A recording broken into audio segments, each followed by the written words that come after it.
Hey guys, welcome back to the channel. तो और आज था संडे, और संडे मींस दो मैचेस। पहला मैच था Delhi capital versus Sunrisers Hyderabad के बीच। दूसरा मैच था राजस्थान रॉयल वर्सेस सीएसके के बीच। तो दोनों मैचेस के बारे में एक एक करके बात कर लेते हैं। पहले बात करते हैं जो मैच था दिन में मैच था Delhi Capitals versus Sunrisers Hyderabad का, जिसमें सनराइजर्स हैदराबाद ने टॉस जीतकर पहले बैटिंग करने का डिसीजन लिया और वो 163 रन पर ऑल आउट हो गए। उनकी तरफ से सबसे ज़्यादा रन बनाए अनिकेत वर्मा ने 74 रन 41 बॉल्स में। और सेकंड हाईएस्ट स्कोरर जो रहे वो थे हेनरिक क्लासन 32 रन के साथ। अब देखा जाए तो सब एक्सपेक्ट कर रहे हैं कि एसआरएच वो टीम होगी जो 250 प्लस मारेगी, ठीक है, 300 प्लस मारेगी। और इवन कमेंटेटर्स भी यही बोल रहे थे कि भाई आप अगर 300 चेस करने जाओगे तो आपके 250 भी नहीं बनेंगे। तो ये ना अब उनका एक तरह से ना ब्लेसिंग जो थी, अब वो उनका ना कर्ज बन चुका है कि अब सब उनसे ना ये एक्सपेक्ट कर रहे हैं कि वो हर इनिंग्स में आकर जो है 300 की चेस पे जाएंगे और उसको बनाने की कोशिश करेंगे। पर ऐसा कुछ होता नहीं है क्रिकेट मैच में। अगर मतलब बहुत ही कम ऐसे दिन होते हैं जिस दिन आपके 250 प्लस रन बनते हैं, और ये उन्होंने कंसिस्टेंटली करके भी दिखाया है। बट जिस तरीके से उनके बैट्समैन आके सिर्फ बैट ही चला रहे हैं, उससे तो ऐसा ही लग रहा है कि उनके दिमाग में कुछ बहुत ही बड़ा टोटल है। तो मेरे को ऐसा लगता है कि इनकी जो अप्रोच है ना, ये बैकफायर करना चालू कर गई है। और आगे भी शायद हमको ऐसे ही एक दो मैचेस में और दिखेगा कि इनकी बैटिंग लाइनअप जो है सही से नहीं चलेगी। 3 मैचेस हो चुके हैं, 3 में से अब ये 2 हार चुके हैं। तो अब जो है ना, जो प्रेशर है ना, वो किक इन होना चालू हो गया होगा कि भाई अब आप क्या कर रहे हो। और जहाँ तक बात रही, दिल्ली कैपिटल्स ने जो काउंटर में जो अटैक करा है, उन्होंने बनाए हैं 166 रन, जो कि उन्होंने सिर्फ बना दिए 16th ओवर में। उनकी तरफ से भी अटैकिंग जो है अप्रोच रही, बट जिसे बोलते हैं ना बैलेंस, एक तरफ से अटैक हो रहा है तो एक तरफ से बंदा पोजीशन को होल्ड कर रहा है। बेसिकली होल्ड भी नहीं बोलूँगा, जो JFM है वो काफ़ी स्लो खेल रहे थे, बट फैफ डुप्लेसी ने ना उसके ऊपर प्रेशर आने ही नहीं दिया। तो ये भी एक अच्छा वो बताता है कि आप टीम वर्क में कैसे खेल सकते हो। देन उसके बाद फैफ डुप्लेसी आउट हुए 50 करने के बाद। उसके बाद JFM भी आउट हो गए। उसके बाद फिर आए अभिषेक पोरेल, और जिन्होंने बनाए आई गेस 29 रन बनाए अभिषेक पोरेल ने, नॉट आउट रहे हैं। देन उसके बाद KL राहुल आए JFM के आउट होने के बाद, उन्होंने क्विक फायर 15 रन्स बनाए पाँच पाँच बॉल में। और उसने एक चीज़ तो काफ़ी क्लियर कर दी कि KL राहुल की क्या अप्रोच रहने वाली है और वो किस पोजीशन पे खेलने वाले हैं।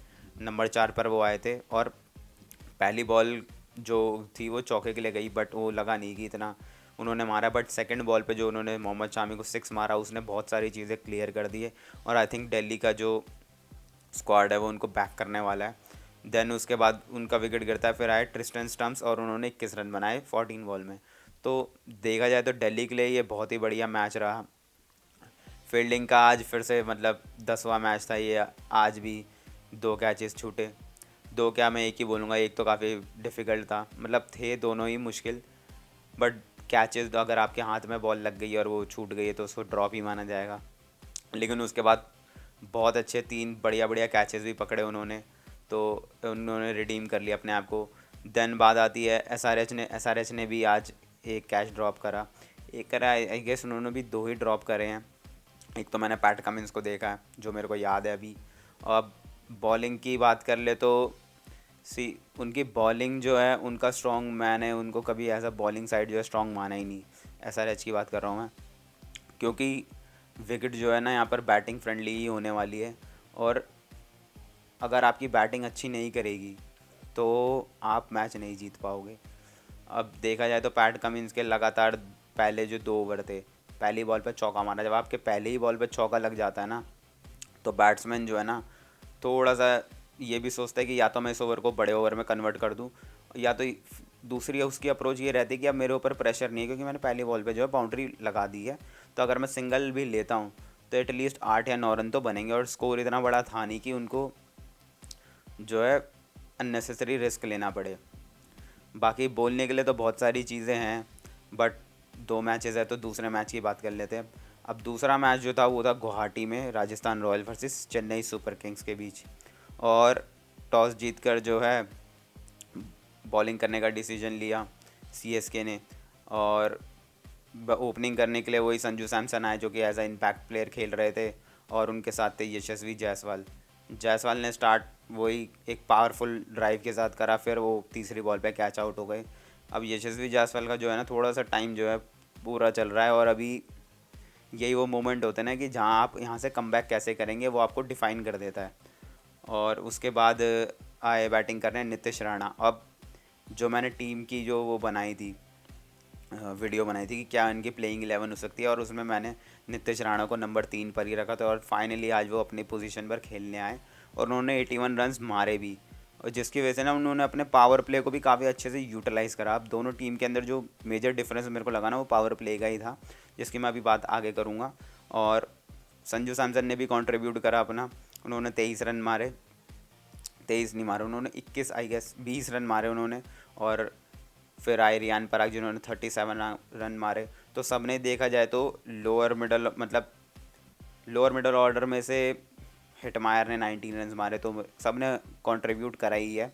और फिर जहाँ तक बात रही उनकी बॉलिंग की, अब सीएसके की बॉलिंग की बात करते हैं तो सीएसके की बॉलिंग में जो है आपको मैं बोलूँगा कि खलील अहमद ने आज 38 रन्स दे के जो है 2 विकेट ली है। और जो उनके जो मेन बॉलर अभी तक हैं वो है नूर अहमद, और उन्होंने आज भी 2 विकेटें ले ली है 28 रन की उस पे नुकसान पे। फिर उसके बाद जो आज एक अच्छा जो सीएसके के लिए पॉजिटिव पॉइंट था वो था मथीशा पटिराना, उन्होंने भी 28 रन दे के 2 विकेट ली 4 ओवर में। तो पॉजिटिव्स देखा जाए तो उनके पास है। अश्विन थोड़े से महंगे साबित हुए, जडेजा ने 2 ओवर में 10 रन दे के 1 विकेट लिया, तो ये कुछ पॉजिटिव साइंस है। और उनको टारगेट मिला था 183 का, तो 183 के स्टार्ट में अब चेज़ में उन्होंने क्या करा, अब वही ओपनिंग जो है राहुल त्रिपाठी और रचिन रविंद्रा करने आए। एंड गेस व्हाट, आज जोफ्रा आर्चर चल गए भाई। जोफ्रा आर्चर ने 1 ओवर दिया पहले ओवर में, नहीं मेडन 1 विकेट ओवर डाला जोफ्रा आर्चर ने आज। और उसके बाद फिर उसने जो है ना राजस्थान रॉयल्स की बॉलिंग को एकदम जो टोन जो है बहुत ही अच्छा सेट कर दी। और उन्होंने कैपिटलाइज करने ही नहीं दिया जितना, मतलब मेरे को पावर प्ले का स्कोर तो याद नहीं है, बट राजस्थान रॉयल्स के 7 ओवर्स में 46 रन थे जब हसरंगा बॉल डालने आए, और पहली बॉल पर ही हसरंगा की राहुल त्रिपाठी जो है कैच आउट हो गए डीप मिड विकेट पर। तो वो जो प्रेशर था ना वो माउंट होता गया, और उसके प्रेशर के अंदर राहुल त्रिपाठी जो आउट हो गए, उन्होंने बनाए 23 रन। और जहाँ तक फिर बात रही, फिर ऋतुराज गायकवाड़ आए और उसके बाद शिवम दुबे। तो अब आप स्कोर कार्ड में देखोगे ना तो आपको कंट्रीब्यूशन दिखेंगे कि शिवम दुबे ने 18 मारे, विजय शंकर ने 9 रन मारे हैं, जडेजा ने 32 मारे, धोनी ने 16, 11 जेमी ओवर्टन। बट जैसा मैच में देख पा रहा था ना, मैच में देखने से ही साफ पता चल रहा था कि कोई ना ऋतुराज गायकवाड़ के साथ एक ढंग से खड़े होकर पार्टनरशिप लगा ही नहीं पा रहा है। और ये ज़्यादा बड़ा स्कोर था नहीं कि आपका यहाँ पर क्विक फायर भी चल जाएंगे। अगर आप वहाँ 40 बॉल की एक पार्टनरशिप लगा देते तो ये मैच आप जीत जाते, बट ऐसा कुछ हो नहीं पाया। और ये वही मैचेस होते हैं ना जो आपको ना फिर रियलाइज़ करा देते कि विराट कोहली जो है ना इतना स्लो क्यों खेलता है, क्योंकि उनके साथ खड़े होकर ना कोई बैटिंग करता नहीं है, तो फिर आपको ना अपने कंधों पर ही जिम्मेदारी लेनी पड़ती है। और सेम चीज़ ऋतुराज गायकवाड़ के साथ हुई, उन्होंने 63 रन्स बनाए 44 बॉल्स में, स्ट्राइक रेट फिर भी 143 का है, कम नहीं है।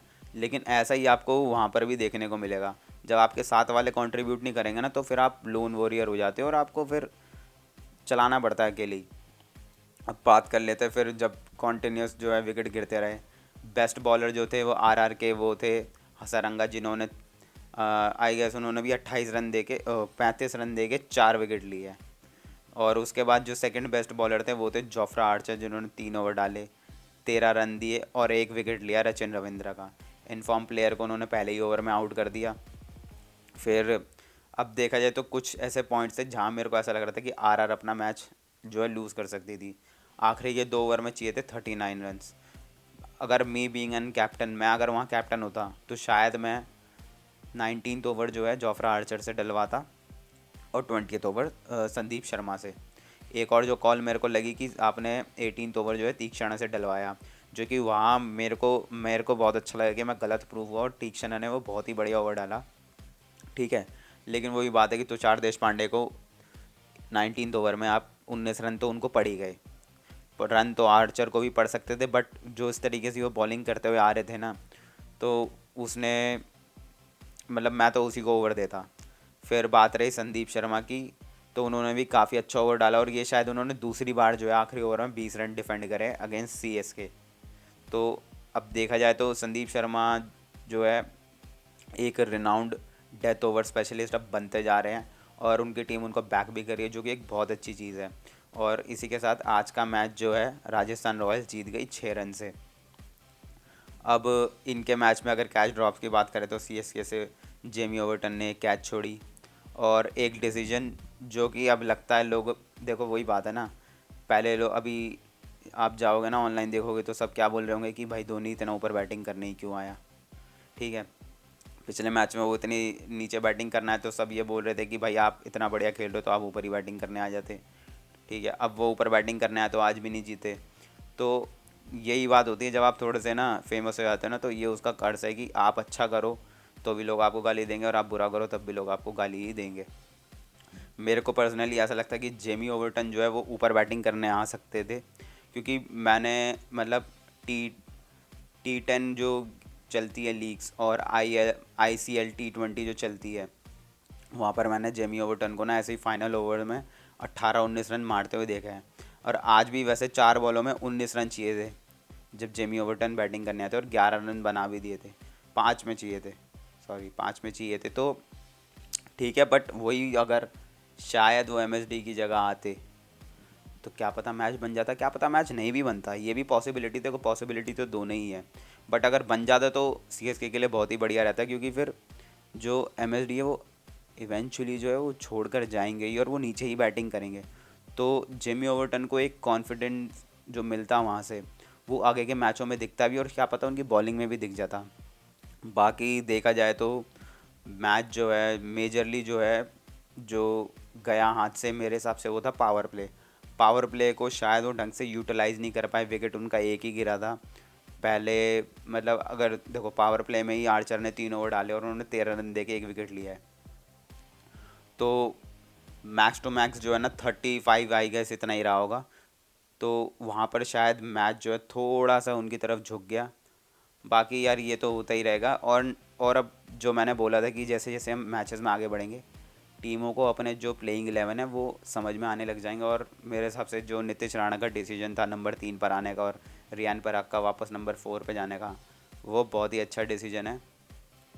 क्योंकि मेरे हिसाब से तो नीतीश राणा जो है नंबर 3 पर ही जो उसकी बेस्ट वो है पोजीशन, ये ऐसा मेरा पर्सनली मानना है। और रियान पराग ने पिछले सीज़न भी जो बेस्ट दिया था वो नंबर 4 की पोजीशन भी दिया था। तो ये बातें तो रहेंगी क्या सही है क्या गलत है।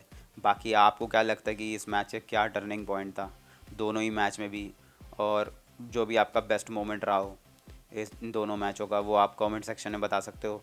बाकी मिलते हैं अगली वीडियो के साथ, स्टे ट्यून।